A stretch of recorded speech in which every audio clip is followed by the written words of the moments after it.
All right. First question, always the easiest. Can I have your first and last name and can you spell them for me? Yes. Amanda Aguilar, first name Amanda, last name Aguilar. Okay, and what is your official title and what organization are you with? I'm a staff attorney at American Gateways. Okay. So today we saw a handful of people on the docket. Could you kind of explain what was observed? Today? So one of the interesting things that I noticed today is there were a lot of unaccompanied minors, and a lot of those minors were unrepresented. And so I was a little concerned with watching them going into the court about what could potentially happen. I think that there is definitely a increase in minor children presenting by themselves because of the lack of funding that most of the organizations that used to represent these children have had. So these huge funding cuts are leading to a lot of these kids showing up to court by themselves, unfortunately. Why would their parents be sending them by themselves? I think that's an interesting question. So we don't really know. What we do know is that they are unrepresented by attorneys, and so because they came unaccompanied, we don't know if they are staying with an uncle. We don't know if they're staying with an aunt or who that person, that custodial person is. So I'm not really sure if they even have a parent that could show up with them. Okay.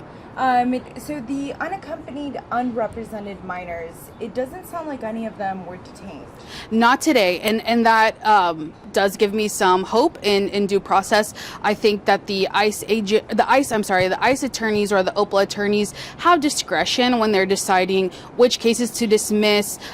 There is a criteria, which we're not really sure exactly what that criteria is, but of that they have to pick the cases that they dismiss for the enforcement activities that are outside the courtrooms. And so I think that ICE attorneys, as well as the judges, they're using that discretion, which is great, on the unaccompanied minors to give them an opportunity to find representation, especially in light of the severe lack of attorneys, nonprofit attorneys that we have left. Okay. I did see a mother and a minor though that Yes. were detained. Have you guys seen more minors detained if their parents are with them?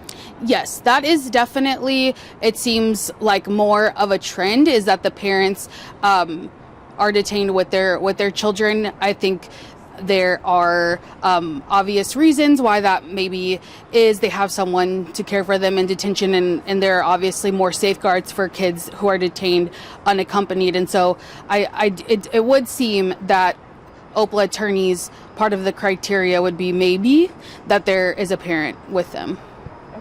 With the detainments that we saw today, it had been a few days, right, since there had been some arrests? So there were quite a few families arrested yesterday, from what I have heard. And so there was a couple of days at the end of the week last week where we weren't seeing enforcement operations.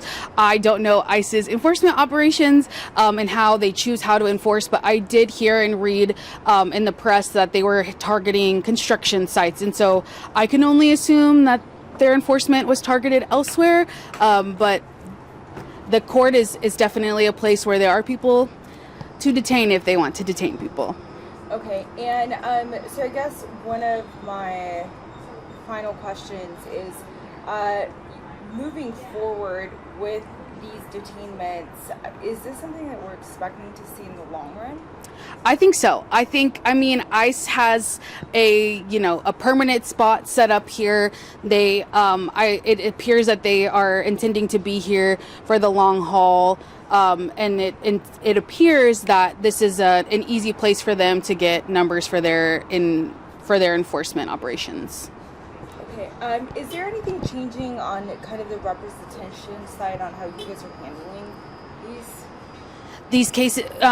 So in terms, it's interesting, with the cases being dismissed, right? They're a lot of them are going to appeal, or they're going to be put in an expedited removal process. What is interesting, and what will be interesting for us to watch as attorneys and for the press to watch, is what happens with the appeal decision for people whose cases were dismissed over their objection, and also how they're going to treat putting people in expedited removal proceedings while they have that appeal pending.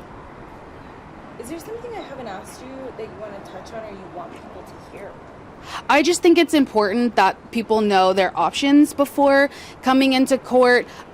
You can comply with all of your obligations to the San Antonio Immigration Court without appearing in person. There are mechanisms to present by video or motions to do easy scheduling things, and I think it's important to talk to a attorney or a legal representative about your options before coming into court and being faced with enforcement operation.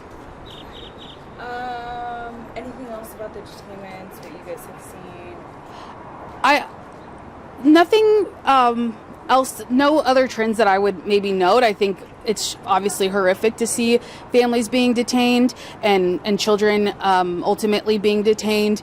And it is horrific to see that people are showing up to their scheduled court hearings and following the law and then being ultimately punished for that. So we are, horrified, but there are options. Anything else before we start with you? That's it. Okay. Thank you. Great.